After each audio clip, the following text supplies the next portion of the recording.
So everyone who has joined, thank you for joining in. We will be starting the session in 4 minutes from now. So thank you for joining in early. Thank you.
Good afternoon, sir. I see Sri Om Prakash for joining us.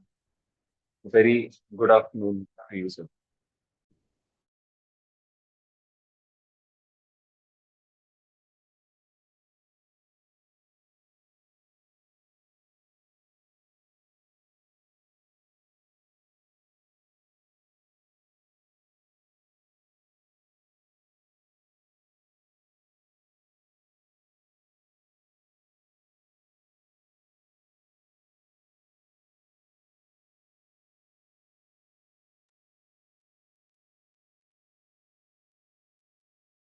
Yeah, Dipanjan, very good afternoon and good evening to all of you.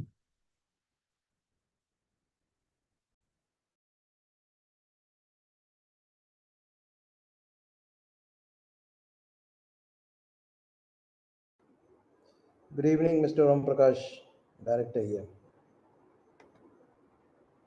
Very You're good evening. mute. Yeah. Very good Hi, how are evening you? to you, sir. Good to see you again. Very good evening, sir. And Great. really thankful to you, that when we met, and we gave so Actually, I need to say that for having agreed to, have to no, no, sir, attend to this. it's always my pleasure. It was, and it was your offer and all. So as it is being from the college, we always feel at home, visiting that, and That anything, is anything coming from you, it has, it can't be no to that. true. Thank you so much. It's my pleasure, sir. Okay. We'll wait for the program to start. Right, sir. Right, sir.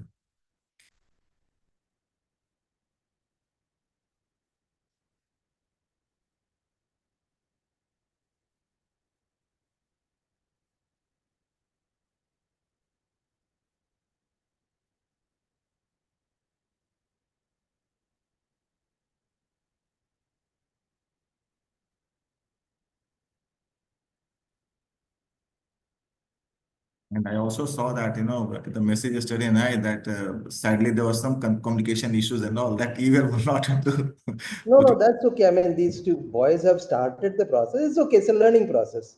I don't think we should see too much into it. Yeah, that's what it is. But so Yeah, nice of yeah, you. absolutely, absolutely.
Okay, sir, I'm seeing several number of participants have been coming. And with this note, we would like to start the session with respected chief guests, esteemed dignitaries, and our distinguished alumni, and our dear cadets. A very warm welcome to you all. It is with great pride that I welcome you all to the 40th session of DMET Samvad. It is a platform fostering dialogue and connection between past and present generations of marine engineers. Well, today we have the privilege of hosting Shri Om Prakash sir, the Deputy General Manager of Elegant Marine Services, as our keynote speaker. A proud alumnus of DMET Kolkata from the batch of 1989 to 1993. He embarked on his maritime journey, rising through the ranks to become a chief engineer in 2002, primarily in the oil and chemical trade. Transitioning ashore in 2006, he played a pivotal role in manning and establishing new operations. With a deep commitment to the maritime community, he is closely associated with the Institute of Engineers and the Institute of Marine Engineers, holding a fellow membership and serving as chairperson. Today, he will share his insights on ship management companies, their operational framework, industry expectations, and how DMET graduates can equip themselves with the skills needed to thrive in this ever evolving maritime sector. I, Cadet Dipanjan Chatterjee, roll number 9629, DMET class of 2026. I'm your host for today's session. On the behalf of the DMET Samvad team, I extend a warm welcome to everyone present here. And I'm Cadet Ankur Anand, roll number 9597 from the DMET class of 2026, entry 2026. Honored to be your co-host for this session. DMET Samvad was initiated under the guidance of Sri Iswara Arun Kishore sir and conceptualized by Sri Harsh Sena sir and Sri Sachin Mathur sir from DMET class of 2020. It has grown into a distinguished platform where industry experts share their wisdom, discuss emerging trends, and dispel myths about shipping industry. Keeping this in mind, I would like to invite Sri Ishwara Arun Kishore sir, DMET alumnus of class of 2001, roll number 5020, to share his thoughts on today's session.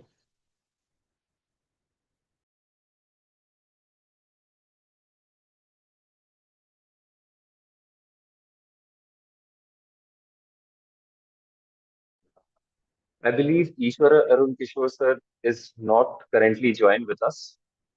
So, on that note, I would like to invite our respected campus director here, Admiral Amit Bose sir, to share his insights on today's topic. Sir, please. Yeah, audio check. Am I loud and clear? Yes, sir. We can hear Yes, sir, you loud loud. and clear. Okay, good evening to all present online. At the outset, I want to congratulate the third year cadets of BTech who have coordinated this event as their maiden attempt. Minor glitches in the coordination process which occurred should only be viewed as learning process and nothing else. I'm sure that they would take up the mantle with enthusiasm and take this forum to greater heights through their assiduous efforts. Coming on to the highly germane topic of today, it is well known that bulk transportation of goods across large distances warrants intricate combination of interconnected processes operating either under human supervision or at times even autonomously. And most times you don't have immediate on-site deep support mechanism. While the transport crew's professionalism and proficiencies, as well as at times an online support mechanism, does provide some kind of help, there is a whole lot of background activities which require meticulous planning, coordination, and time bound execution. In the maritime domain, these activities fall under the ambit of ship management. With over 90% of global trade being carried out over the seas, the demand for efficient ship management therefore becomes paramount. It is, while the name of ship management may sound quite simple, that it is just managing a ship, in reality, the ship management actually has got enormous amount of activities, ventures, and if I could just list out couple of them, they are the comprehensive oversight of vessel operations, voyage planning, upkeep, repairs, maintenance, upgradations, even dry docking, which all require thorough technical expertise.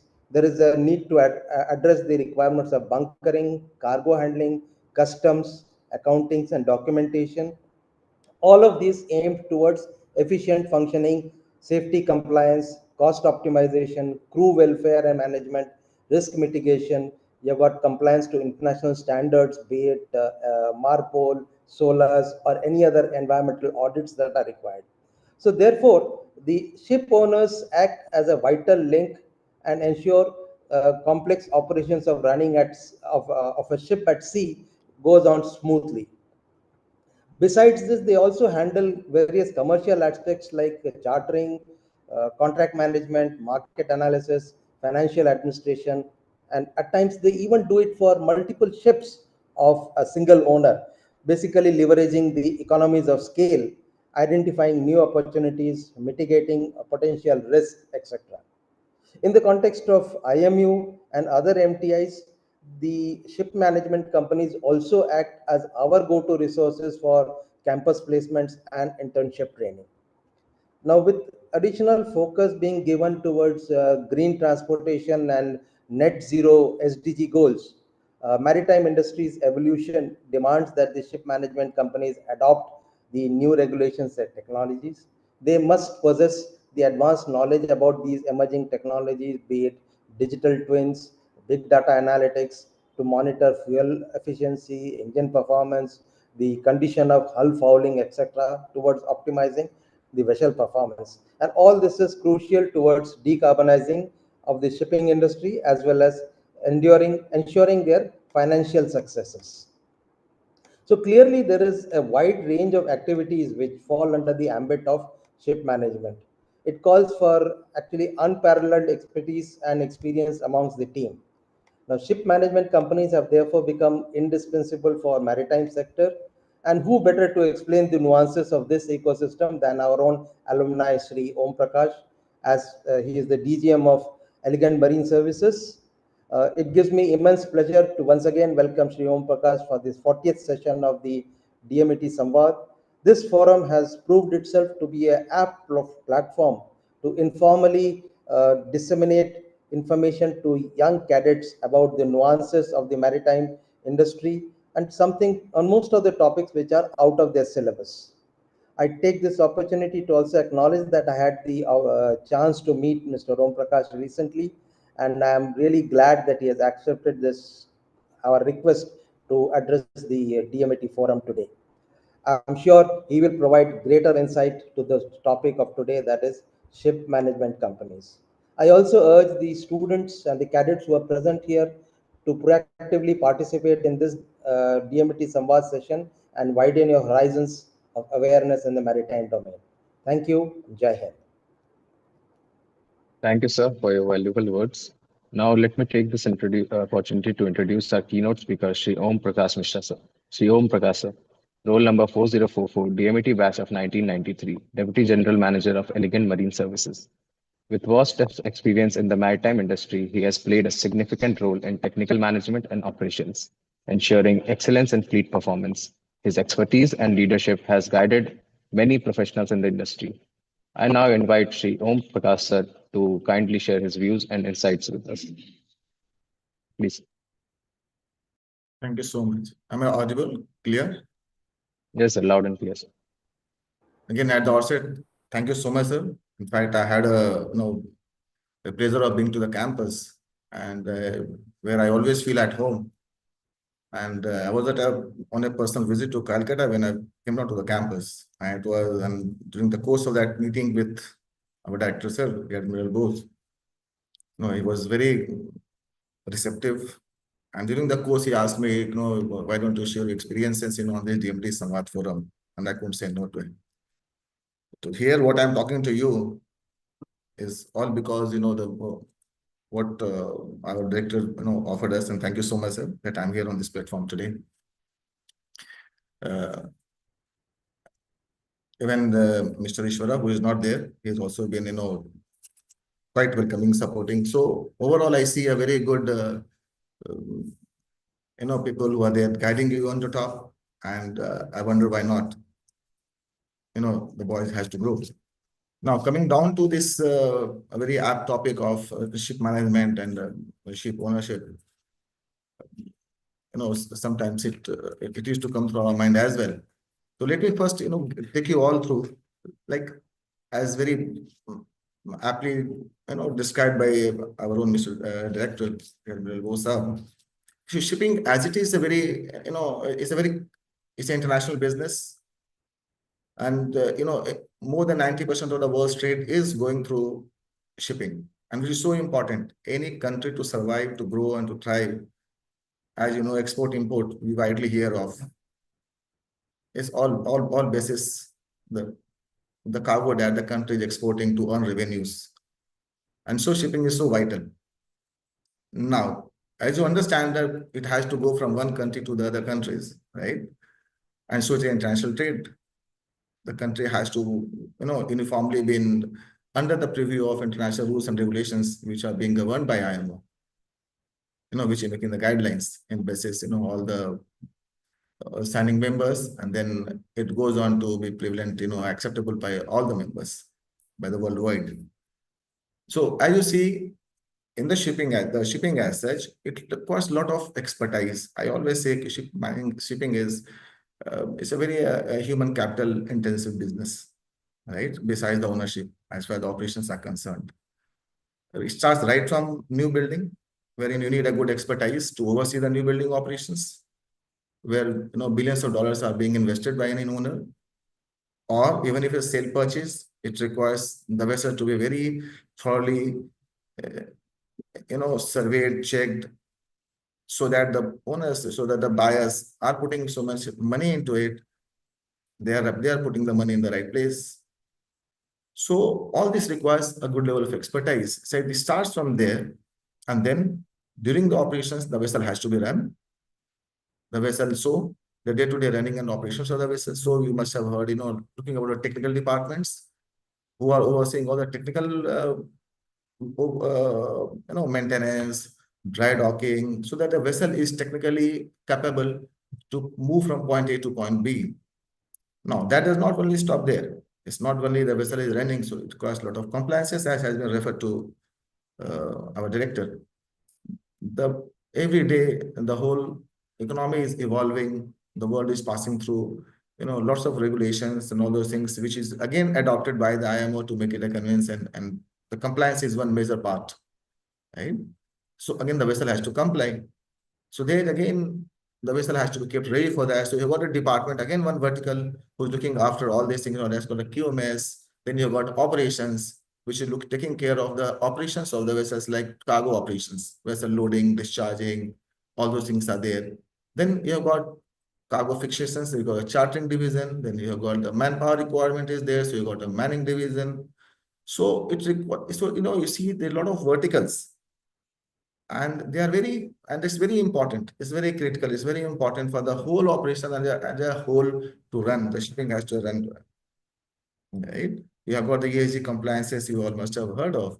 The environment is another good factor. Okay, how the environment, what impact as a organization you are making on the environment as such. So you have got again another compliances for the environmental, which requires pollutions and all everything, which covers pollutions and all everything with air, SOx and NOx. You must have read. You must be going through that, right?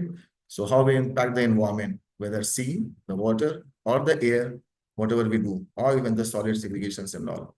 So it requires very thorough, in-depth knowledge. So you need to have the width of the business, you need to have the depth of the business, right?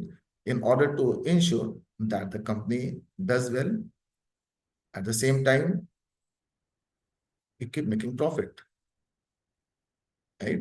One non-compliance, the vessel getting held up, one poor rating, you must have heard of SAR ratings, even RightShip ratings for the bulk carriers. One poor rating, one ship getting, under detention, observations from the PSC or from the SAR, you lose the earning capacity, right? It then goes to detain the ships, again, with a lot of commercial, financials and commercials and reputational losses. So with all that, all that is important is the company has to be very well, armed to tackle these challenges of operations, which is you have got an asset, which is a floating industry, right away floating in the middle of the sea. And it has to be well monitored, it has to be well supported, it has to be well planned. The aggregate planning has to be so nicely done. What's going to outcome, what is has to be there. So all these things requires a very close involvement, planning, and this cannot be possible if it is not very well, done. And you need to have a very good expertise doing that, right? So it's a very specialized operations, right? And so when you talk of this now, for any company to have that, you see all these verticals has to be very well created. And I'm talking about the day-to-day management operations. Like again, the chartering is another aspect, which the cargo fixation for which anybody has invested into the asset to carry cargo. Right. So you got another for the commercials, you've got the chartering wing who fixes the vessel. And then again, in-house, the financial aspects are doing and all. So accounts, finance, chart commercials, and then there's operation wings and all different verticals that I've talked about, including mining, where this thing is concerned, has to be very well and in-depth created. That's very important. Mining is another very good challenge, is a challenge to create, to keep having the assets, the human assets going on board ships, to operate the vessels, to run the vessels, and again to ensure that is very, you have a capable team of the officers going on the ship, so that the assets are well maintained. For the reason, one lot is going for 5 months, 6 months time, getting down, others are going for 5, 6 months, getting down, but the assets continue to float, continues to make, and has to continue to make business. So it's all the more important the processes are very well accepted, adopted, enforced, and the processes are robustly enforced, because the team on board is there with the changing. And it's not that every time the people are coming on rotation, the same people will come back. So again, unless you have very robust process, so that the other person, when he coming down, when Mr. A has signed off, Mr. B comes, when Mr. B has signed off, not necessarily Mr. A will come back. Again, who might be possible, Mr. D will come, Mr. E will come, right? So under those changing scenario, it is only possible to have a very robust system, so that anybody who comes, he follows the SOPs, the checklists, the manuals, whatever. That is where our ISM systems talks about everything to well documented. So it requires, so in brief, what I was trying to tell you is it requires so much of expertise which is required. And for any company to do that, you need to have these verticals. The more strong, the better, the stronger that you have these verticals very well, capably, put into place, you have a smoother operations taking place. Now, the challenge is, how do you do that? You have different, 8, 10 verticals, whatever is being, done. So if you have a small fleet size, if you have small numbers, now creating so many departments and articles, it will make you, it comes with cost, right? You have to have the complete structure being built up for that. And so unless you have numbers to support, your operations will be very off the budget, rather than being lean to be profitable enough. Any organization tries to have a very, lean operations. Lean means very optimal. Lean does not mean, not having without, manpower at all. But to have any organization being profitable, you need to be, very, very well planned and lean and do that. So if you do not have the numbers, you tend to outgrow. If you are maybe 2, 3 ships, 2, 3, 4, 5 ships, if you're having all the verticals lined up and all, you see the expenses that are going to incur. And if you're going to do if you're trying to have one guy doing everything, maybe 2 guys doing everything, you have the chances of, again, you are losing the depth there. And when you lose the depth, when you lose the expertise, maybe what happens? Maybe the chances of non-compliances, the vessel getting engaged into something, the operation getting affected, those things will come. So it's a very weird function. It's a very weird situation rather, sorry. It's a very weird situation. And that is where when you talk of ship management companies, that is where the space was seen and the space has been created, wherein you have a very high level of talent pool. I'll just give you a correlation, like simple, today's the pattern of doing business and the way that you do business has drastically changed what used to be years before. Many things being controlled completely in-house. With the changing scenarios, more so, with the distance has just zeroed down on with a click of a phone and and the internet to reduce the distance, and the global distances have really largely been reduced. See, we're all talking all so much, everybody on the same platform, maybe distantly present here and there, right? And so it happens on the business as well. So having an expertised operation, talent, having that talent pool and helping you, that's very important. You see that, and that's what the major businesses they're also doing. Any XYZ, many most of the companies, if you get into that, it is a Walmart, maybe it is an iPhone, getting into that. You see, they're trying to outsource their operations, many of their operations to maybe Salesforce. What they're doing, they are AI-based, they're making systems and integrating things to the main operations, right? And so that is how what the pattern has increased here as well. It's easy, either you create all your functions on your own, or again, what do?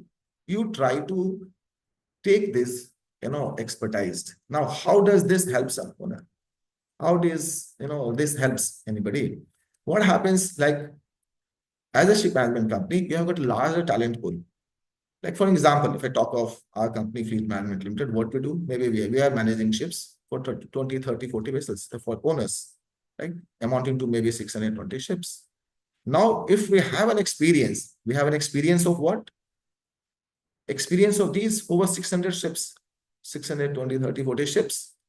If we have an incident on one ship, now that learning from those incidents is passed on to even an owner who has got one ship. Isn't it? So the operational standards are well ever maintained for all the ships which are under our management, right? Like any person who doing the management of the company. So this larger size, the larger workforce, the larger talent pool, the larger, allows you to have in-depth, more and more expertise. So when that is there, you are diving more and deeper into those issues. We have got a different department who is deep, diving deep and deep into compliances to understand what, even if my vessel is going into Australia, I know, okay, what AMSA is going to check, come on the vessel and check. If the vessel is coming to India, I know, okay, what India PSC is going to check. When it's going to China, what I know, okay, what Shenzhen PSC is going to check. So all this knowledge base, now see, you have, then it becomes a very immense knowledge base, which goes on to for any of the, the stakeholders, owners and all. So this size allows you to do that. And that is where the ship management company space has kept increasing and increasing and increasing. Rather than having one company working and operating and having the complete depth and width of the business getting established in my own office, it might be making me out of the, this thing, because after the market which will deliver me the freight, right? And my earnings are decided by that. And I cannot afford to be too thick onto that. And so the concept started coming up. And that is what the advantage of ship management companies goes to any of the owners and all. And today is the business, as I told you, the business pattern not goes on to only typically to a ship owner buying ships are not there. There are many banks who, where there's some has taken the, somebody has taken the loan, he has defaulted, the bank has pulled out the ships, and the bank's operating the ships. What do? Again, they're looking forward to, ship management who can run the ship for them till the time they find the new buyer. And so on and so forth. So the business dynamics have really evolved over the period of time. And that is where, as a ship, any ship management company comes there to fill in that void of that intensive, extensive, the knowledge base which is required to run the business, the shipping business, in view of all the trade requirements, the operationality requirements, and the compliances, upcoming compliances, what's going to come, prepare the ship for that. We know, like what amendments in STCW or the MARPOL or the MSC is going to come up into 2025, 2026, what's going to be adopted. You prepare the vessel for that, and you do that, and you have the capability of delivering to that. Now, that is what an advantage it gives. And that's how, if I talk of like till last year, if the ship management business was at maybe at around little to over $3 billion US, and it's going to, it's growing year to year growth is going to give around 9 to 10%, and expected to cross, even in the next year, is going to cross maybe even $33 billion business. So that is how it's going to be on like that. So the whole purpose again here is, how does it help, right? So this is how a ship management operations helps out the shipping business altogether, and more so, say, to businesses who are the smaller, the vessels who have got smaller numbers, even the companies who have got bigger number of vessels, they also want to have a very optimal operations and all. So very, very smartly and very wisely, what they do, okay, I give 20 ships or 30 ships with one company, to see, and then, have this, as and comparatively getting done by other company. And that gives me a leverage to, how my ships are getting managed and done that. And this helps the real asset owners to focus more on the fundamental business, okay, how my business is making, giving me profits and all that, and it stands away from the operations, right? They don't want to get into deeper into the operations. They are focusing more on what's my, liabilities, what's my earnings, and all those things. So the business has shifted, it is evolved towards work, for the asset owner to work on the core part of the business. Afterwards, after all, any asset owner will do, they would like to see, if I've invested into something, how much money I'm making out of it, isn't it? The rest, everything is the procedures, the processes. But I want, if I have bought something, I want it to be, profitable. I want it to make money. So what is my outgo? What is my inflow? And then these larger parts, they are putting it across, so that rather than having my in-house complete, things getting built up, many feel that, I can have better, resource to this talent pool if I'm outsourcing it. And that's how it is, that's how the ship management operations are getting advantage of it, right? And it also gives you the advantage, like, see, if I'm managing over 600 ships, obviously I have a different bargaining power, right? Whether it is the vessel is calling, suppose if you're an asset owner of 10, 25, 10 ships, 10, 20 ships, the vessel is calling at n number of places, requiring appointment of n number of agents, port agents, at some place to carry out the operations, the space requirements and everything and all. Even if where the vessel is going for dry docking, you have to book the dry docking slots and all. So if you have a larger size, you have got a larger bargaining power, you have got a larger, credibility to, ensure things are getting smoothly done. And that strength is getting passed down to the asset owners. And furthermore, what happens, even as the risks which is exposed to is getting at the front, who is there? It is the management company who is managing the ships. So the risk is also getting shared, it's getting at the front page, that the risk is also getting this thing. And so this concept of outsourcing the operations to third party, or by the companies or the management who is doing it, it has become very critical. Whether it is in-house ship management or whether it's third party, again, it's a different thing. But ship management as it is, the assets has to be managed with deep expertise. And that is what, brings us there. And so it's very important to have that. Now, getting down to that, how it matters to all of you as such, isn't it? That's the biggest thing. So where do we stand? As you get to see, like, as far as the operations are concerned, this thing is concerned, uh, as I said, it requires high level of expertise and talent. And the people into the business, the one who has been into the operations, they automatically become the first choice, to run the show as they move on into their career, right? Except for the, when the cargo operation charting, the most of the times, if somebody has been into the cargo operations, he goes on to have a different level of certifications and all those things. Obviously, they have risen very well into even the cargo charting operations and all those things. So as we see, okay, even into the armed forces, you see people rising up top are people from the officers who have come from those ranks and all from ranks, but the officers who have risen right from the initial levels. So here as well, it is the people mostly who has been at sales and all, they are the ones coming into the offices and all operationals and all those things mostly. And with their expertise and talent, they go on to take the business to a different level, right? And what do you do now at this point of time? What is your take? What is how do you arm yourself for that? My session rising is, see, as throughout what I always say is, it's a very talent and expertise based thing.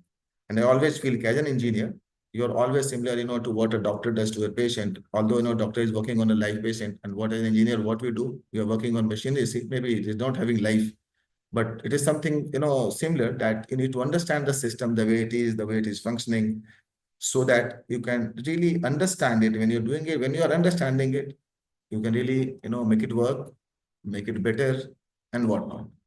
So at the bottom of it, what is required is your good knowledge base and your aptitude to keep learning. It's never ending. It's not that you have, that you come out of the college, okay, that's the end of it. I go on the ship, just do my part, just keep the watch keeping, do the watch keeping, come back. That's maybe, I think that outlook is not the right outlook. And that's where not we have made the difference. I proudly say today, if you are all from there, great alma mater, DMET, what even today we proudly say, I'm also from DMET, right? How does it make a difference? Yes, it does make a difference being from a good college. That is a foundation which is being created there. And that's what you have to understand. You have to make your foundations strong enough. Because it is you who are going to again climb up the ladder and take the industry forward. It is somebody amongst you will be there, to leading the businesses, be in the higher positions. And unless you make a difference, why we would be there, right? So value addition is always thinking, what value addition I'm going to do? And how do you do this value addition? How will you do this, make this difference? If you are not armed, that's the question, you have to keep asking to yourself. How I'm arming myself, how I'm value, how will add value. Even if I go to my as a fourth engineer, as a third engineer, how I'm different from the guy, whom I've relieved. How I'm going to, even if I sign off, I would leave a, impact to my seniors, to my chief engineers, to say, Kerry, he was such a nice third engineer, fourth engineer, like that. So what value addition you're going to give? And that's possible only when you have very strong foundation. So luckily you are there, in such a good college. Make most of the use of it. That's very, very important. Okay. With your values intact, that's very important to keep delivering. Having a good knowledge and having the right set of values together is going to make you successful. It's not the only knowledge, not the only values. So together with that, so please use that strong foundation, what you're generating. And further on, you have to keep, be on the learning curve. You have to keep doing that. And so as what helps you then? Maybe when we joined in, when we signed off, every time you'll find different types of the engines coming in. How do you adapt to those changes?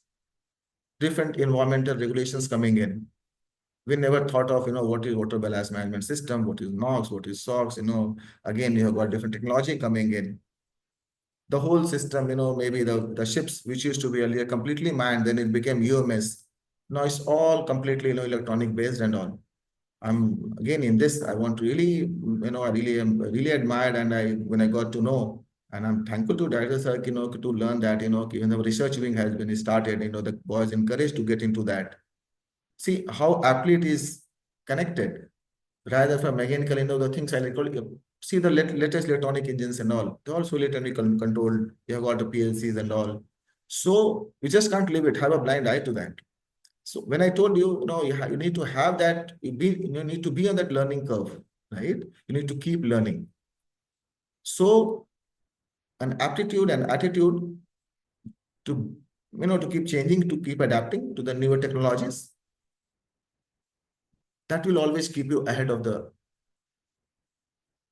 in the time, and that will prepare you for the bigger challenges and the roles that you might be encountered with, the roles which you might be covered with. So that's where you will be, that differentiator will give you that arm. And if you have that, obviously, you'll keep utilizing those opportunities to keep moving on. Right? So as of now, what I say, focus on your basics, whatever you are doing there, utilize your workshop experiences, utilize your, trainee levels and all. Try to have that, I think, being open to learning the new developments which come in the industries. A lot of such forums, including, Institute of Engineers and whatever,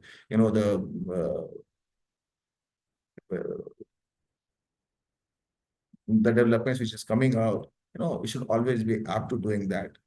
And then, as of now, I say, you should focus on one by one on the things and all. As you start your journey, your role has to be, okay, I prepare myself like this. This is where I have to grow. This is where I have to do. So the first level of this thing is, I do well, faster promotions, become chief engineer, then whatever. Then what is my next goal and all? Accordingly, I prepare myself for that, doing whatever, and keep climbing up the ladder. Isn't it? So as we start off, I suggest just take these opportunities and all, and prepare yourselves for this thing, and see yourself as a larger, in the larger picture of the management, the ship operations. And as you grow on, you keep making your way through and make forward to be there and to lead the industry in times to come, where it would be. Right? So this is what all, majorly that I have to from my side. Unless if you have anything to ask or to query, you can always, I can always have the, the floor open and take your all questions and queries if you have something. Or something more that you want me, to delve down, you're more than welcome. Sir, one question actually from my side would Yeah. be that the cadets actually look forward in joining gas carriers, LPG carriers, LNG carriers, more than they want to join, for example, a bulk carrier or a container ship. Sir, according to you, is this outlook correct, or what should be the young cadets' point of view towards, for example, joining a company, or should there be any vessel preference per se? So see, again, the thing is, you have got different trades, obviously, LNGs, LPGs, oil tankers, chemical tankers, bulk carriers, the dry and the wet and the gas that we majorly categorize as. In the dry, you have got these bulk carriers, containers, and specialized carriers in the dry, whether it is carrying reefers or it is a cement carrier, whatever, in the dry side. And then the liquid side, you have all the oil and gas and the sea and the oil and chemical and the parcel tankers, the chemical tankers, or on the gas side, you've got the LPG energy. See, both have got their own market shares, right? So again, it can be by individual choices, but then I think it has to be seen in conjunction with what career you want to, really go on to, where you want to see yourself 5 years, 10 years down the lane. Like, for me, as an example, like for me, when I always thought my first thing is, I need to be whatever. I need to be by this time when I need to be a chief engineer, right? That was my first thing that I wanted to be. So I was very stable with one company. Today, again, as I say, I see a very larger, this thing, people keep changing companies, every contract and so. See, a couple of changes can be, like in my whole career, I've done just 2 companies. But I'm not saying that's the benchmark. Please don't think that. But at the same time, this hopping each and every time does spoil your resume, and that's your career prospects, of promotions and faster growth. So again, my this thing is what you want out of your life. That's very important. If you want, but throughout I have to be in an LPG, LNG fleet, and then obviously when the number of ships are less, the opportunities are less. So competitively, your promotions will also be affected like that. Right?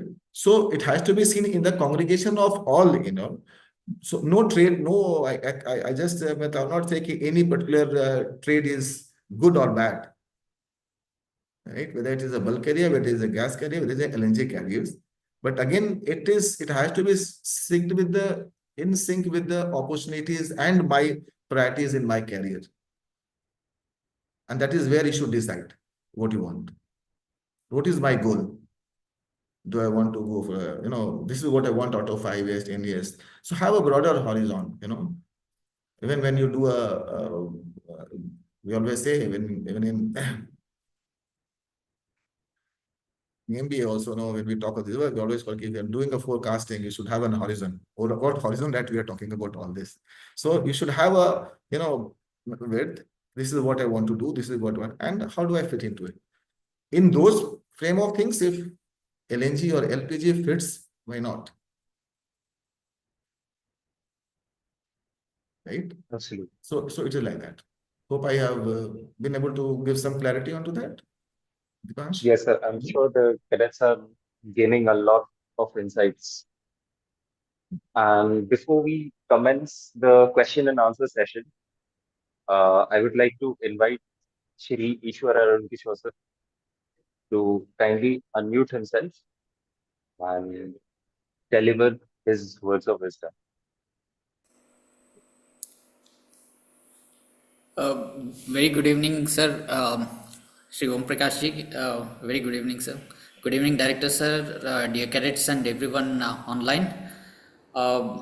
Sorry for the, missing out on joining. Actually, I'm very sorry about it. I'm lost actually in some other work, and I could not keep track of the time. Sir, your speech has been very, educative. In fact, what cadets should learn out of you is the structure of and the operation of these management companies, which is very good. In fact, you have covered the entire gamut, right from the ship owning operation and where the management companies are pitching in, and everything that you have brought in were very apt actually. And I hope the cadets have taken it very well. I don't know how they received it, but it was good actually, in a way that you covered the entire range of the management companies. For the cadets, actually, I would like to add, since I worked mostly with management companies throughout my career. For about 12 years, I have been out at sea. I joined the first bulk carrier, then I worked in oil tanker, then I worked in chemical tankers, then again I worked in bulk carrier, then I all progressed. Uh, what I learned all the way is people should be a passionate engineer. That is the first and foremost thing, rather than crying for I need only this kind of ship, that kind of ship. It doesn't fit well into any company, because if you look at the management companies, they have different pools, and the shipping business people don't understand. Sometimes bulk carriers give returns which is not formed in the tanker fleets and the LNG fleets also. It is very cyclical.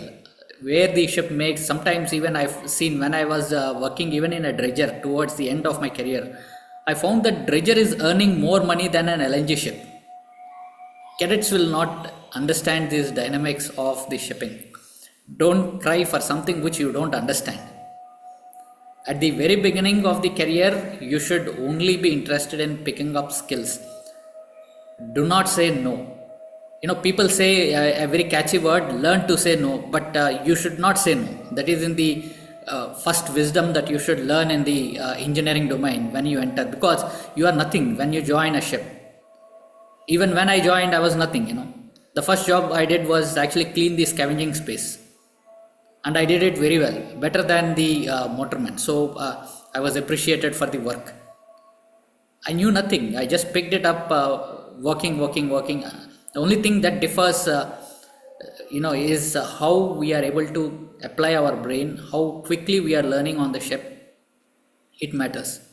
This is the one big trait that the training at DMET taught us: how to be situationally smart, how to pick up things smarter, faster, efficiently.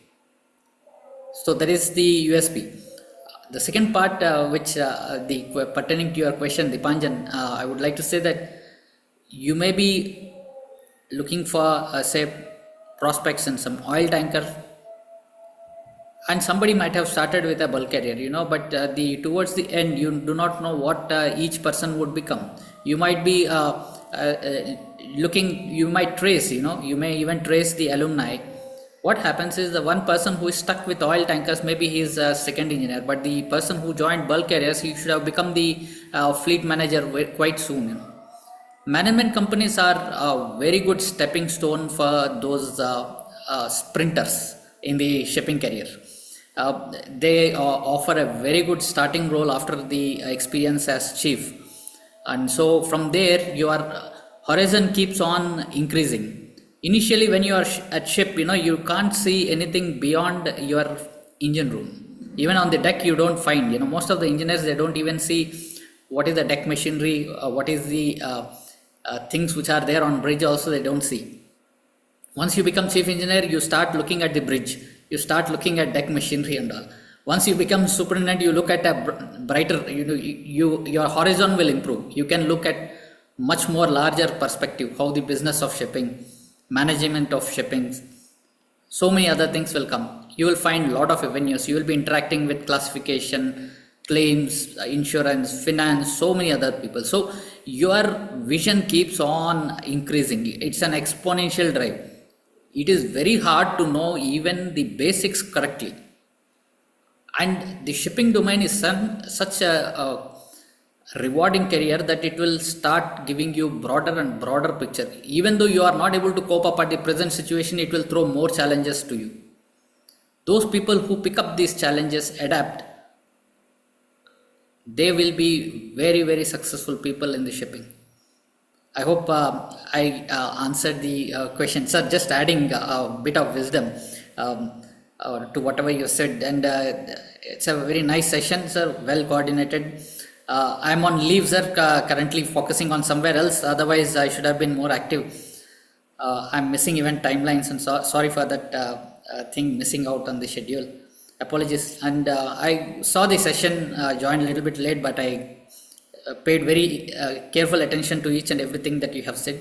It's a very good session. I'm very happy that boys will know what is the management shipping or management companies are all about. They are like Infosys of IT, or the TCS of IT, something like that. These are the management companies which recruit the maximum number of seafarers, and they are the career growth verticals for the shipboard staff also, to look beyond ships. So something which broadens your career prospects. Thank you very much, sir, for giving me this time and listening to me. Cadets, thank you very much for giving me that call, letting me know and to join this session. Thank you very much. Very aptly said, Mishra. And that's what I told in the beginning also. The cadets are privileged to have, leaders like you and our director, sir, and to be so well supported and to do that. And that's what is very important, to have a very larger role into mind, rather, seeing yourself on a one contract basis. That's very important. What you want out of your career, the way that you want to move on to. And every trade will have offer you, will have its own offerings. And what you want, that's what, where you should draw a line. And not to, as very rightly said by him, you have to seek what you're going to be, achieve another 5 years, 10 years. Maybe some trade will give you that, some trade, maybe like, as I told, at the very, I had my priority of leaving and coming ashore. And like, and so under that, if under that framework of my, career aspirations, I will choose something, where I am. Maybe your batchmate will still remain a second engineer and already a fleet manager and a superintendent, which is there. The cases are, we have within our own organizations, we have, when you see that, and then we are promoting. So even if you're earning mostly at your level, and now people start associating with, there I'll get little more dollar, here I'll get little less dollars and all. But those things should not be making much of a difference. Maybe on a larger role, if you see, if you are a chief engineer, if somebody is second engineer, and more than that, again, the achievement and appreciation of a career. If I am a chief engineer, I have become a, superintendent, I have become a fleet manager. All these things also adds to your, scheme of things, right? So you should get guided by that. That is very important. And as of now, initially, use this platform, the college, the alma mater, the pool side, to really prepare yourself to embark on this journey, as seeing yourself, and as rightly said, as we have stressed also, be on that learning curve. You have to keep learning, keep adapting. That will help you to keep adapting to the changes, to the newer technologies. And maybe tomorrow you are adding more values to, maybe doing something better, something designing to it, something, maybe some of you become an entrepreneur, coming out with something which again, in turn, gives a advantage to the industry. So see yourself like that. That's very important.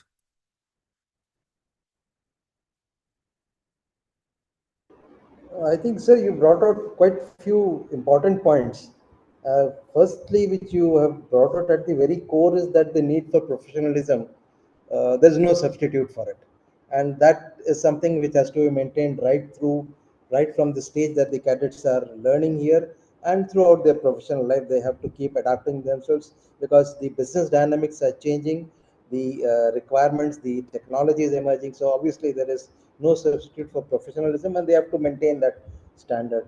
One more thing which you very aptly brought out was the need for a knowledge management, and this is one aspect we tend to do not to give too much of importance.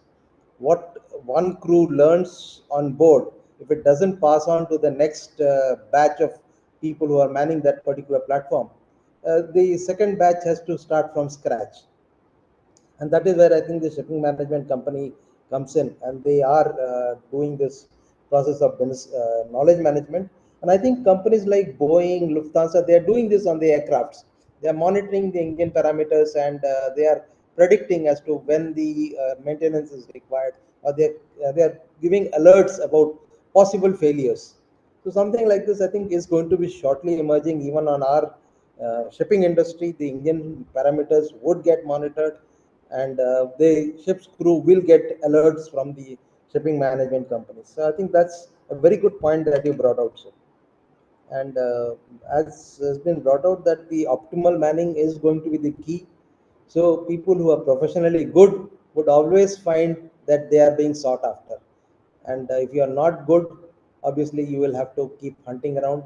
So the advice to the cadets is, don't worry about the type of platform. Pick up whichever platform comes to your way, learn from it, and all the learnings that you have will never get wasted. They will come in handy at one point of the time or the other. So don't worry about whether it is LPG or LNG or any other platform. Just learn right now. That is more important. Thank you.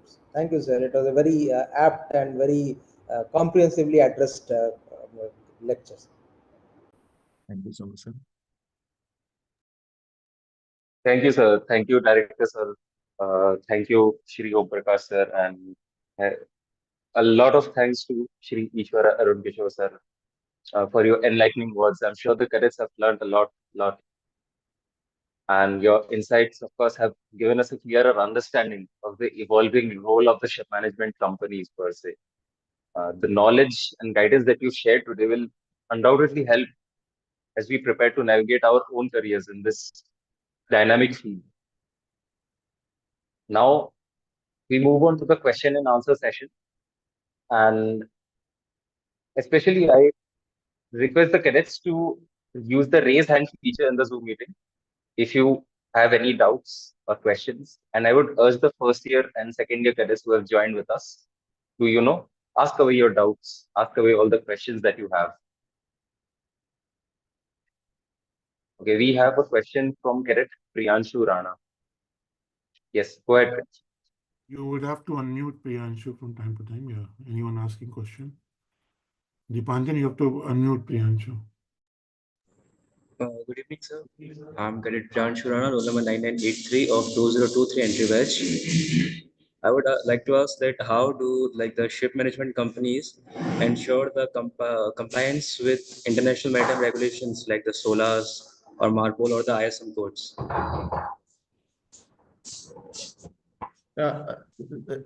Priyanshu, that is as I started up initially only.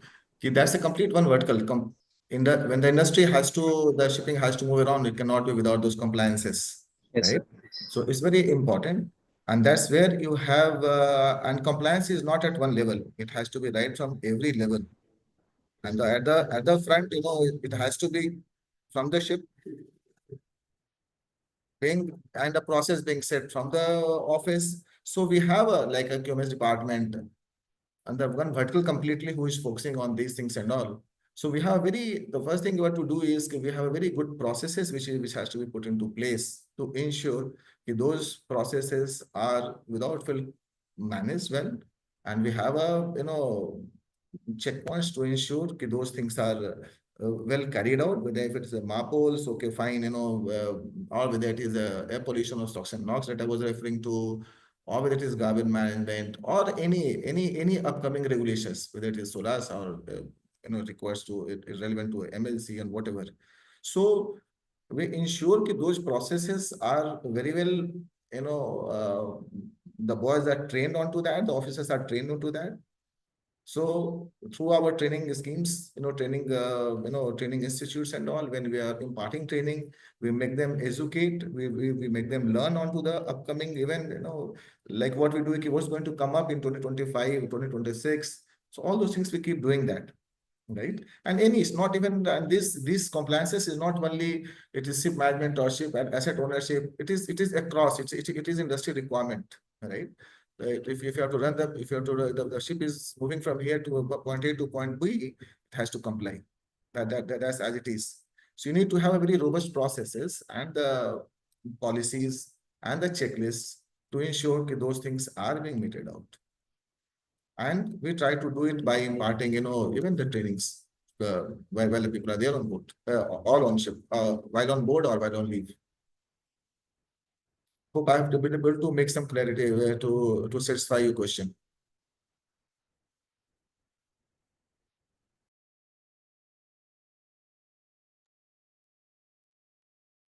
Priyanshu?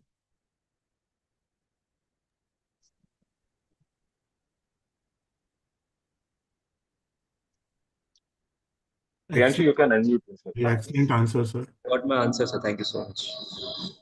The next question is from Prateek Khanna sir himself. But I am 2011 pass out, so most of them are cadets here. So I have a very specific question, sir. As of now, I am contemplating owning a ship or starting a ship management company so I would be joining more of as an investor in that company. So I have understood one thing that owning a ship management company is financially less riskier than being a ship owner right now. But ideally, what my gut says that I should be a ship owner any given day. So I would prefer. So this is where my gut is. But I believe that it is. So I know it is very financially risky. I'm trying to arrange fund to start with one ship, and it's a different ball game altogether. So getting a ship to lease and run is basically you just need a phone to run a ship management company. But to own a ship is different. So what do you think is the right way? Uh, to become a ship owner would be a right thing, or to become a ship manager it will be a right thing. So you have seen both the sides in your vast experience of I guess more than 30 years now, 3 decades. So this will be a new ball game, and a lot of young DMETians are trying to open the same, doing the same thing. So we'll see more ship owners in coming years from DMET than we have seen in 5 decades. So, but I would like to know your experiential part of it, how risky are small nuggets. It would really, really help me and help a lot of aspiring ship owners to take that call. Good, Pratik. And firstly, I really appreciate this entrepreneurial skill to see that, right? It's very nice. But see, putting your hand into any business is all about the investment and the risk associated. So I don't know if I have, I can, my answers would has to my, experiences or whatever has to be seen in congregation with that, rather than like just say one liner which I want to add. But as long as the ship owning and the ship management is concerned, they both are very different skill set and the ballgame altogether, right? In one case, you are directly investing into larger, a lot of investment is required into the owning of the asset. And then it's not only the owning of the asset. The day that you own the asset, and in fact, before owning the asset, you have to do a very meticulous planning and getting to have a right level of skill set, to understand the asset that I'm going to own, which mostly comes initially with the purchase of a second-hand ship rather than going for a completely new building, right? So again, putting your hands for the right asset, it again requires very extensive valuation and we're putting your thermometer each and every part of the this thing to know that assets that you are buying, you are putting your hand into is worth it. And after that, it's not, and then the journey starts. There's a, Yeah. and then the journey starts is again the operations. As I was saying, that it's very difficult. If I ask me, it is quite difficult, for either for a one ownership or one ship owner having a one ship to really have the compliances will remain the same for you, whether it is environmental compliance, whether it is the MLC compliance, whether it's SCW compliance, all compliances and the requirements of the trade will apply to you, or whether to somebody who is owning 500 ships or 1,000 ships, doesn't matter. So you need to have the scale to manage your asset. What is the point if the ship fails on any of the compliances and it's not trading? So again, all those aspects has to really gone deeper into that to understand and to ensure keep my operations at the back is smoothly lined up. So all those evaluations is very, very important to be done before getting into my suggestion is to getting into such type of investment decisions and all. As far as the ship management part is concerned, again, it's a different this thing. Again, it starts with the compliance, having your, which is in both the cases, if you're doing the in-house management or in the outside management, you need to have the certifications,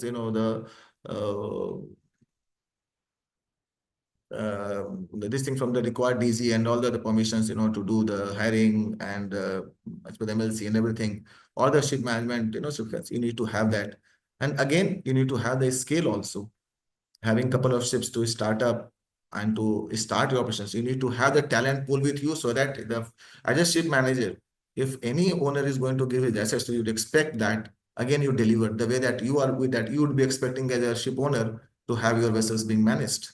So again, as a ship manager, you need to have a very talent breadth and the breadth and the depth to offer those services to that one. Obviously, the investment part of it, as a ship management company, though the investment would be much lesser than what is there.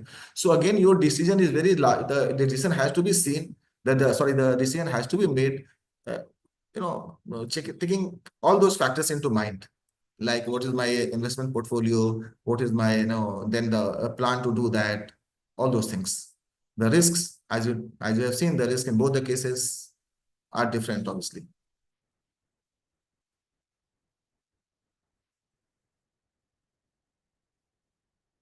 Am I okay with that?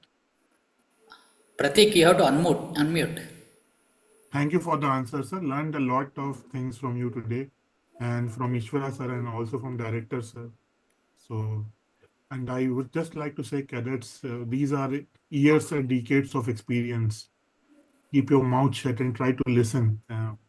And that is what I have been doing all my life, learning from seniors. And so this is something that we can never get. So I'm very grateful for this initiative that I can be part of this in any capacity.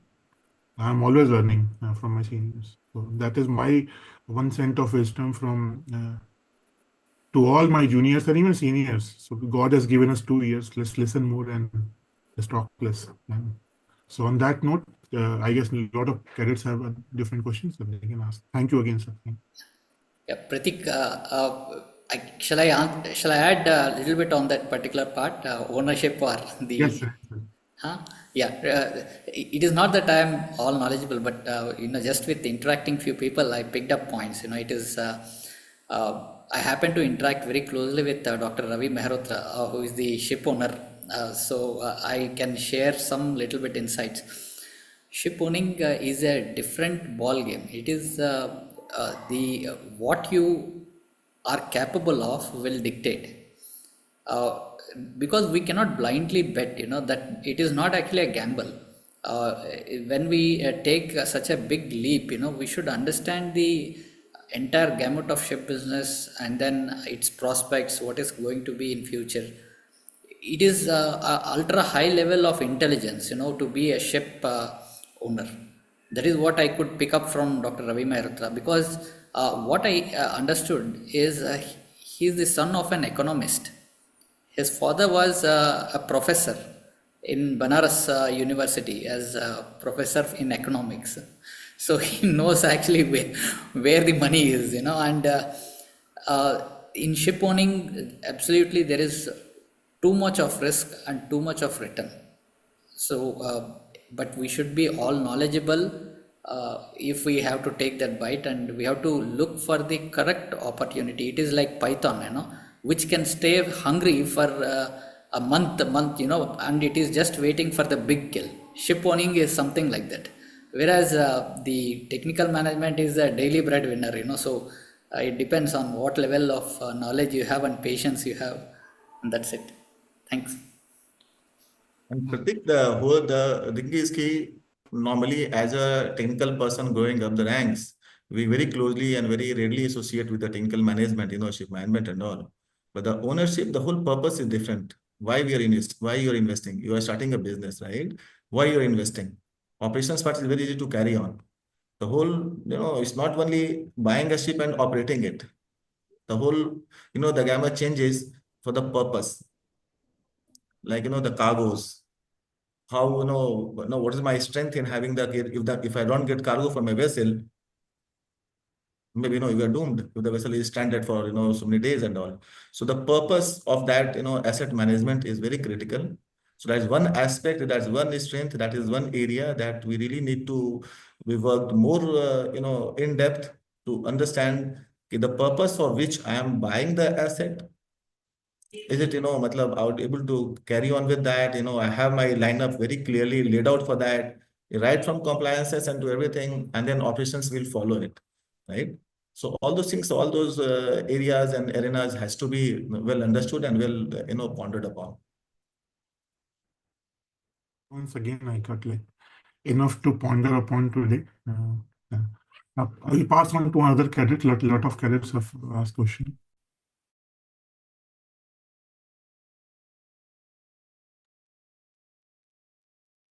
Let me unmute, I guess. Lot of questions, yes, sir. We have a lot of questions. We have 4 hands raised as of now. I would like to ask Cadet Mudit Sharma to unmute and ask your question. Mudit. Good evening, sir. I'm Cadet Madhesh Sharma, roll number 10260. So my question is, what role does technology has to play in modern day ship management?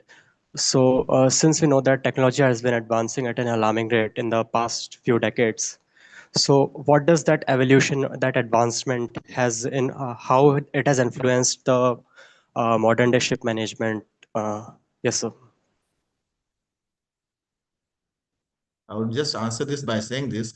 No, there are companies who are testing ships where you got no manpower on board, right? Everything remotely being operated. So that is the level of technologies infusion which is being done in the industry. So technology, the change of technology will, is very, very, very, it's affecting the ship operations also as such. You see the way the engines have, initially used to have steam engines from where you got it to real engines, and now you've got ME engines, which is completely electronic based, no camshaft, you know. Initially, people, 20, 30 years before, we never used to imagine the engine without having how do you affect the timing, without having a camshaft, but you have got a camless engine now. So the technology is very well impacting the ship's machinery designs and to everything. As far as the operations also are concerned, with the, having the internet and satellite server supporting us, the connectivity between ship and the shore has immensely reduced the communication level. And this in turn is allowing the management and the asset owners to use those technologies to have a real-time monitoring of the ship. You see, now you've got instant weather reporting, navigation support system and all. You stop a ship for 1 minute and then everybody knows the ship is stopped, right? That is how the technology is being used to monitor the operations of the ships and all. Gone are those days, when you have a luxury of stopping the ship for 1 hour, 2 hour, do the maintenance, and again, fine, I'll make it up. No. So, see the way the EGDIS has come. You used to have a paper chart, not your electronic, the way that you have got Google Maps and all. Similar to that, you have got EGDIS, which is supporting, and it's getting real-time updated and supporting the navigation. And even in the vessel repairs and all, we have got a robots, who are going down and are checking the keel and the ship's bottom underwater. Initially, we used to send diver doing that. So right from hardware to software, I say IoT, Internet of Things, with the ability of the internet on board, obviously the equipments are being deployed, the softwares are being made to monitor. As the director was pointing it out, we have got, we have got these technologies coming up whereby, all the engine monitors and all the parameters as required is at the hand top of the superintendents who are monitoring those ships with all the data and all. So the data are being interlinked and the apps are there. People are using that, and so that you have got all the data on board or on your hand top to monitor and to raise you, to alert you, and to do those things. So that's how the whole gambit of the operations are getting affected, and the technology is being adapted to make the operations, easy to monitor and smooth.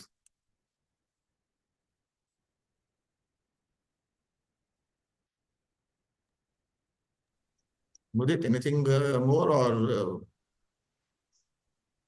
No, sir, that was very insightful, sir. Thank you, sir. And now we have another question from Harsh Raj Singh, 9907. Harsh, kindly unmute yourself. Excuse me, sir. I am Cadet Harshraj Singh, roll number 9907 of 2023 entry batch. So my question was, from your experience, how do management companies handle the recruitment, training, and welfare aspects of crew management? And in what ways it is different from an ownership companies? See, virtually I find no differences because moreover with MLC guiding and all, you cannot do the way that you want to do, firstly, right? And as far the recruitment and process are concerned, obviously, as a ship management company, since the number of vessels that is under the gambit is pretty large, so the employment level is large, right? So, and the process of deployment, those resources, human resources, which you are, taking on board, is obviously between the different, verticals to suit other, requirements across. So, and with the larger size, obviously, the amount of training and the training infrastructure that we are able to deploy is very, is in a very highly capable way. Because all is all about the numbers, right? If you have got larger numbers, you've got larger resources, you've got larger this thing to deploy and to train yours. So we have got massive training infrastructure, training institutes, using cloud-based simulator training, simulators installed and all.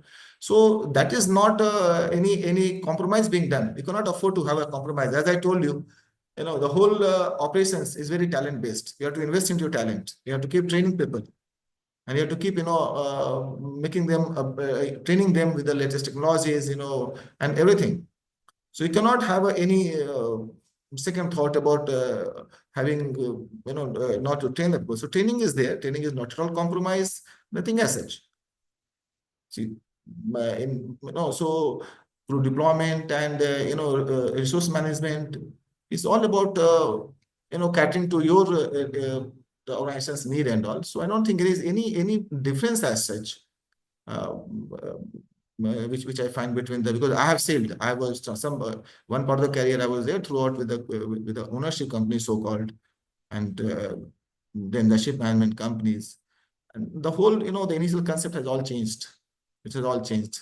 Maybe at times you could feel that, the payment sometime here is slightly more or less, but that's again depending on the trade and, everything that you're joining. That's very relative. Nothing besides that. And you have the advantage of, the career ambition, the career growth, what you will get here with a larger size. Here means the companies have got a larger size, not here and there. The companies larger size, that will able to support your career ambitions, career growth in a much better way, because the opportunities will be more with the numbers of the ships being more. That is important.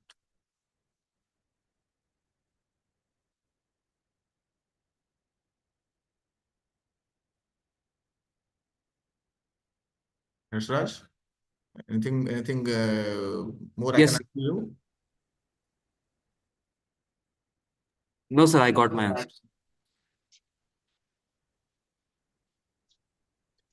Okay, we are seeing a lot of first year cadets having doubts. Cadet Urjita, I would ask you to unmute and ask the question.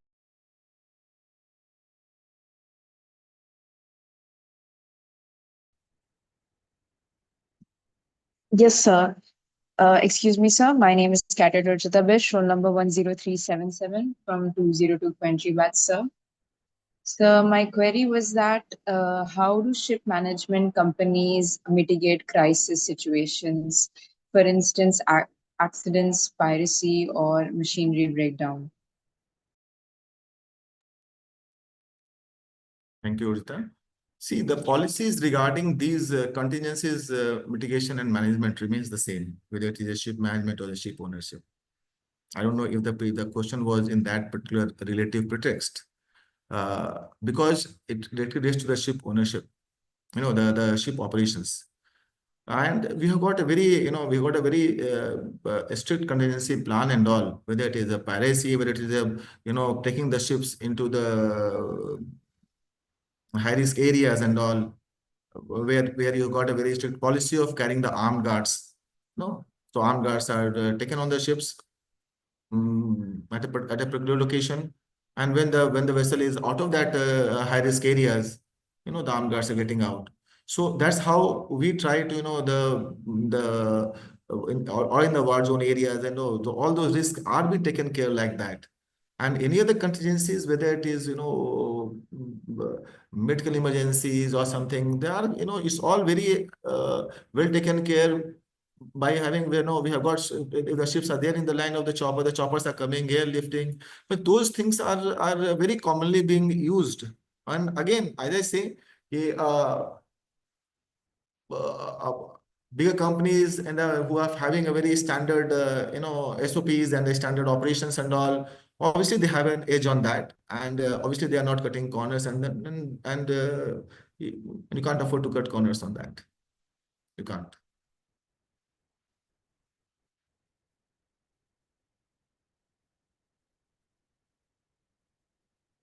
Hope I'm able to answer you, Urjita.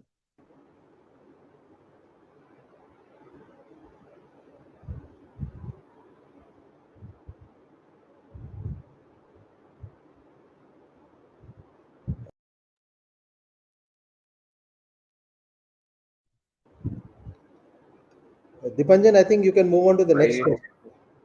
yes, I hope the question has been answered. Now, moving on to the next question, we have a question from Cadet Deblina Kar. Deblina, unmute yourself.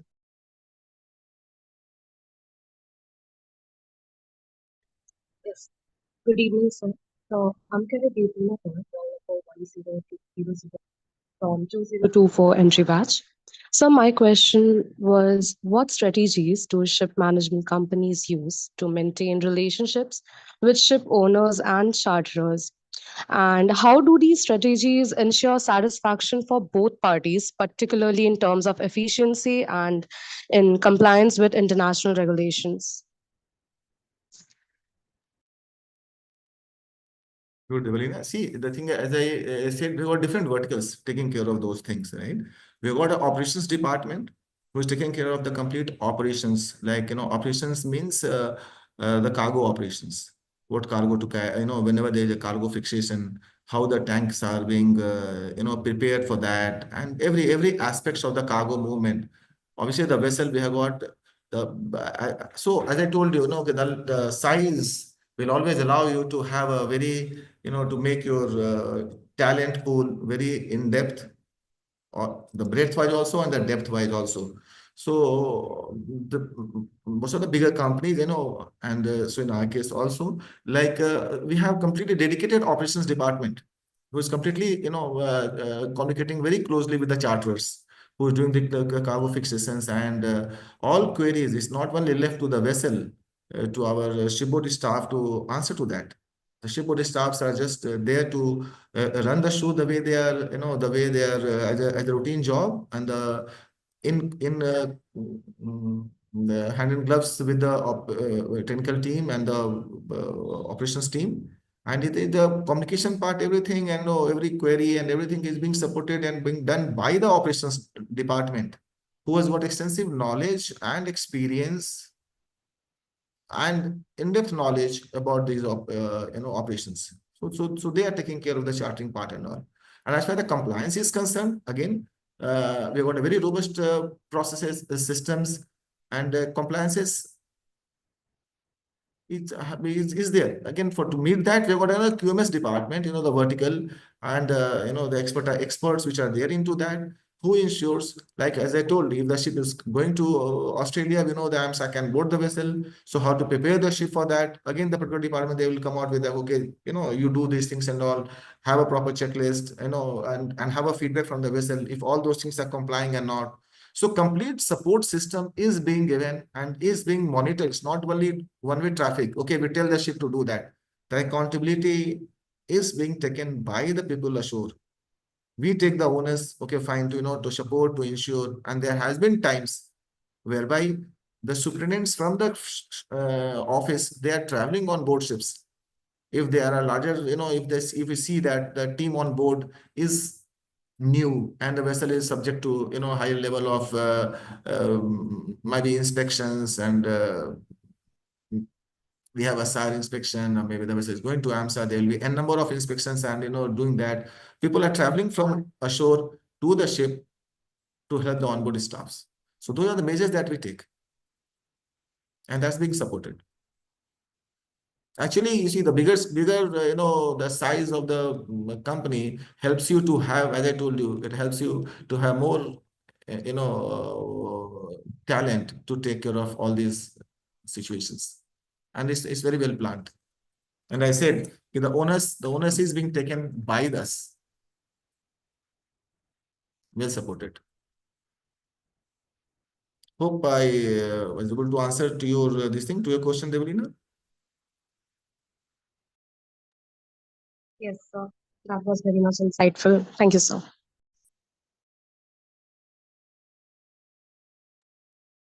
Okay, next we are having a question from Cadet Nirbhay Singh.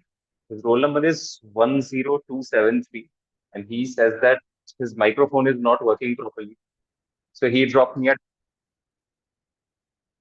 question is how do the shipping management companies manage to establish a healthy relationship between the seafarers and the ship owners?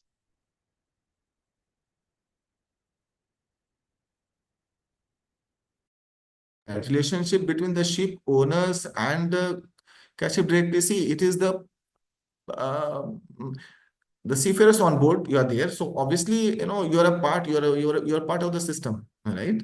So all the interactions that is being taken place. If there are some owners representative coming on board ships and all, obviously, we are meeting all. All they're meeting everybody and all that. But largely, I say that as a role as a seafarers on board ships, your larger interaction with office is there again at any structure, like as a master, as a chief engineer, your involvement, your engagement with the as a part of your responsibility, it comes in more rather than where at the junior ranks, when you're not directly interacting with with an owner or with a office as well on that. So it's all basically structured, in a hierarchy way that, as you grow up, you have those kind of exposures and interactions and doing that. Om Prakash sir, if I can come in at this point on this question, do you have or have you faced any issues with regard to gender related aspects on board as part of crew management? We are very extensively supporting this gender diversity, and to be very frank, I would during my sailing when I was a chief engineer way back in 2002, and the first pass out, I had a privilege of having a fifth engineer, and I got a mail from the office if you can have a lady fifth engineer, and that's how she's presently a very senior into IRS, and we did groom that up. And see, for the whole industry as such, uh, why I said about my guess is that down the years the things have shifted, and now more and more focus is there on the gender diversity, and the whole system and process is well laid out for that. Now, in our case, in the most of the companies for that matter, in our company case, we've got a separate department in the fleet care department, who ensures, like the lady officers who are there, they are very well taken, they are the communication are very closely done with them, the office communicates with them, and the feedback taken, so all those things are there, and we have never faced any issues as such. And uh, in fact, we have got two masters now, the lady masters, one has been promoted now, one was promoted earlier. So in general, we have not had any offsets as such, and I see very good adaptability and feedback even from those lady officers also very nice. So no issue as such. Yes, to be on the civil side, we have got a dedicated department who maintains a very close interaction with our lady officers, and those feedbacks shared, on a monthly, quarterly basis. That department has to share that, and if she has got any issues, and into that one-to-one communication with the office is doing, that is being taken up internally. And there have been a bit of cases whereby, the one of the girl, 15, she was a third officer. Yes, she complained, the master is bit harsh. Says, so that way, we talk to the master, try to understand his part, and maybe we try to see, see the way of dealing, maybe a girl officer could be a bit different, maybe, than we're talking something and all to the other. So those things, those balancing acts we keep doing, because we take a feedback, we try to talk and see where the issue is like, and then we very frankly, we have those discussions and the feedback being given. That's really encouraging, sir, and it's good. I mean, for the girl cadets, please note that there is nothing much to fear. The Absolutely environment is, not. yeah. Absolutely not. In fact, it is very industry is very welcoming, and the Yeah, companies also they are very welcome to ensure that they prove a point we are there for you. absolutely. So that's that's something that the girl cadets can take a positive note from this particular interaction. Thanks, sir.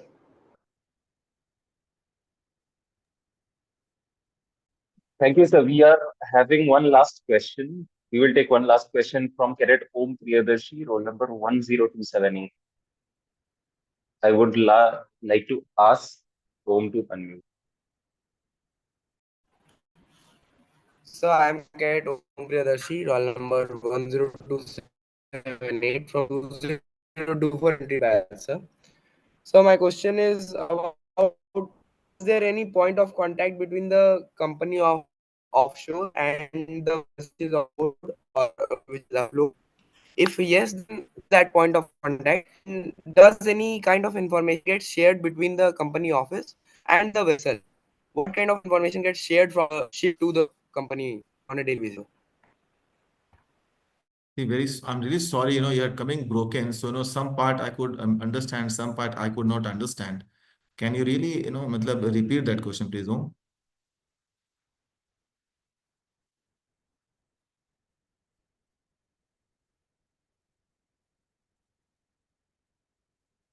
Om, can you really repeat that? Because some part, if you're trying to ask about the contact point between the office and the this thing and the ship.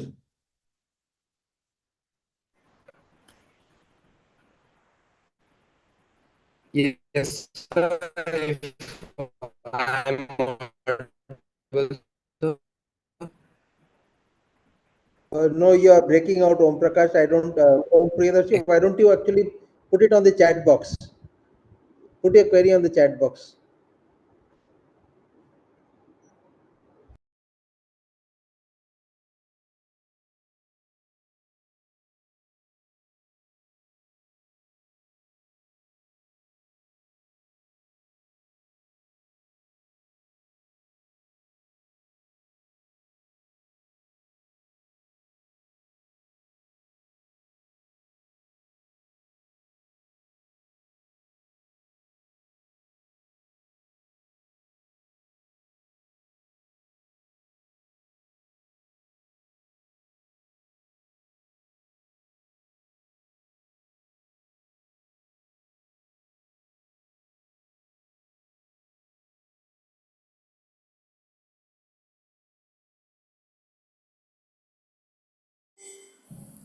Dipanjan, anything wrong? I think it's just froze.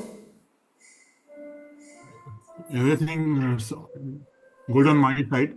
Yeah. Cadet Om, he has raised hand. Let me unmute him to ask question. I've unmuted him. Dipanjan, what we can do is we can take Om's question separately offline and get it clarified from Om Prakash sir and put it in our DMT Samvad group in case he has got a communication problem. Okay, rather than keeping everybody waiting. Yeah, not an issue. And anytime, like, Yeah. please, and those, who have asked or who have not asked, anytime that you feel anything, please, I'm always there. Yeah, absolutely. Yeah, let's go ahead. Proceed further ahead, So, okay, Dipanjan. he has put that who is the point of contact between the company office offshore and the vessel offload, and what kind of information gets shared between the ship and the company. Okay, this is like the office and the ship. It's a part of the ship is a part of the whole entity, right? So there has to be a close communication. So normally what we do is between the groups we divide. Like one technical superintendent maybe is assigned to handle these things, these many ships and all. So he remains one point of contact. Even for the operations side, the one operations manager, the who is will take care of these ships and all. So any operational issues, he will have that point of contact. So that's how the whole structure is being formulated, and that is made. If technical operations, we have got a technical superintendent who is marked to that vessel, who is in charge of that vessel. Similarly for the operations, similarly for the QMS, for the manning also, we have got a group, one group who is taking care of 20-30 vessels, whatever it is depending on the the size that we are allocating. So That is how a structure is made, and those for that ship, those persons remain the point of contact if there is an FPD issue, if there is an operations issues, if there is a technical issues. That's how it is done. And in totality, in a larger context, we have got DPAs, which we call designated person ashore. If you are trying to refer to for the contact for anybody, if they want to contact the office, then we have got, we can have a reporting system whereby you have got an access where you can send a mail, or otherwise we have got a DPA who is 24/7 available for any emergencies. If there nobody amongst those your designated, the responsible persons like operations and technical, we can always call up the DPA, who is 24/7 available to come and support you and to help you. So we have a very structured connects, which is lined up, and that is how you have to run the business, right? Otherwise, if there is no communication, how do you communicate? If there is no communication, you can't have that knowledge, the sharing of the details, because day-to-day data are being done, shared. And now, as we say, there's a lot of forms and structure which are already a part of it. Like suppose if the vessel has every noon, the vessel has to put a noon report, say.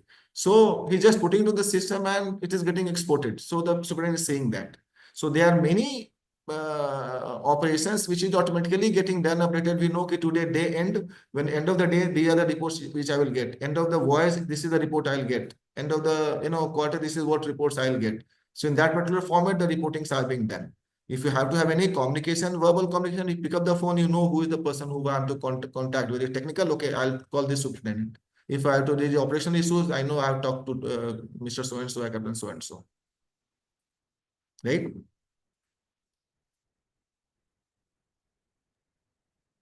Thank you so much, sir. So this brings us to the conclusion of today's Q&A session. The discussion was highly informative and is bound to help cadets navigate their future in the maritime industry. So before we end today's session, I would like to invite my batchmate cadet R.N. Patra, roll number 9611, DMT class of 2026, to deliver the vote of thanks. Good evening, sir. So, as we conclude this insightful session, I, Cadet Aryan Patra, roll number 9611, DMT class of 2026, express my sincere gratitude and admiration for the remarkable individuals who have graced us with their wisdom and experiences today. As we conclude the 48th DMT Samvad, understanding ship management companies, advantages, operation, and how it shapes the maritime industry, I have the distinct honor of expressing our heartfelt thanks to all who have contributed to the success of this event. First and foremost, thank you to our esteemed guest, Shri Om Prakash sir, for taking the time to share his wisdom and experiences with us.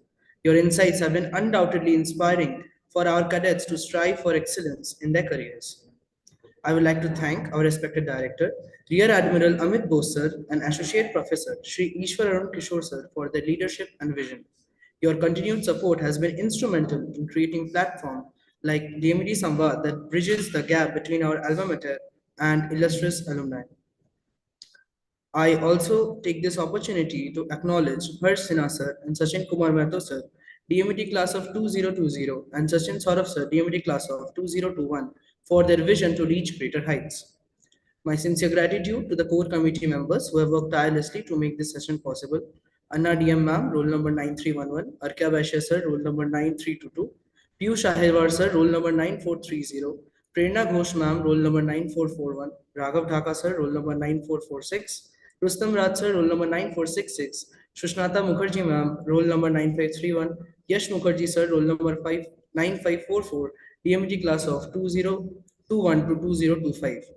Their dedication and commitment have been crucial in organizing this event and maintaining the rich legacy of DMT. Now, I would also like to acknowledge my batchmates who have contributed to this session. Cadet Akshat Tomar, roll number 9574, Cadet Ankur Anand, roll number 9597, Cadet Dipanjan Chatterjee, roll number 9629, Cadet Pratyush Sharma, roll number 9711, and Cadet Shreya Vipillai, roll number 9776 from the DMT class of 2026. Last but not least, I want to thank everyone behind the scenes and all the cadets who have with high enthusiasm joined this session, making the 48 DMD Samvad a resounding success. The stories we heard today remind us that the journey of a marine engineer is not confined to the seas, but can extend to the stars and beyond. We are grateful for their inspiration and knowledge that has been shared with us today, sir. Thank you so much.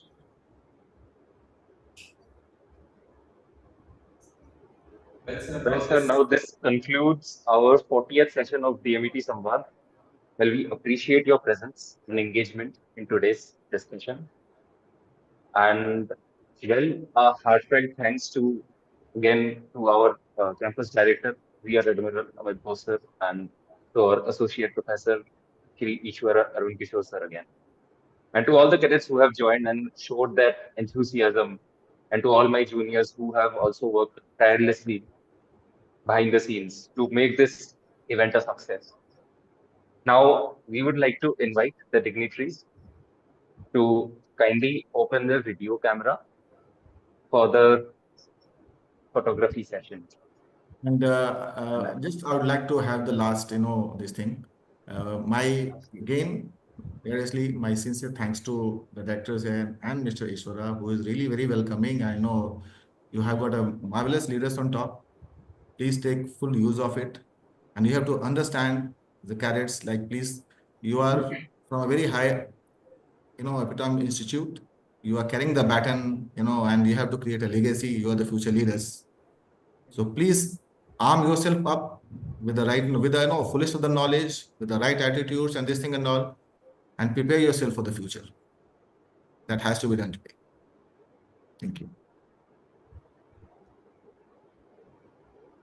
absolutely, sir. Absolutely. Now, to all my batchmates from the DMT Samvad team, my seniors and my juniors, and to all the esteemed dignitaries who are present in this session, I would like to request you to open your video cameras for the photography section.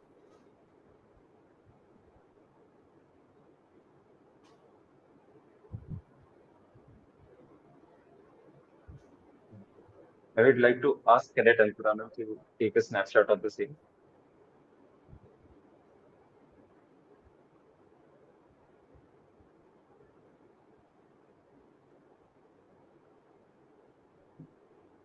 So we have Yes, taken this snapshot of the.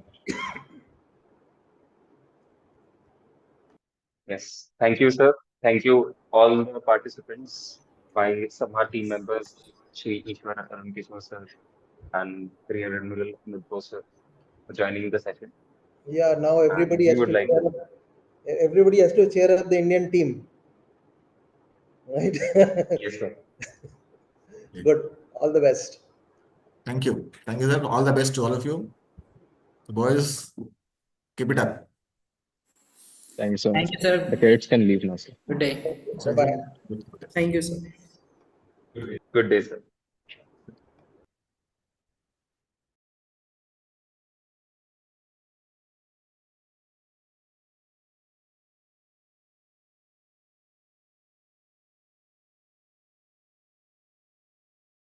बंद कर दे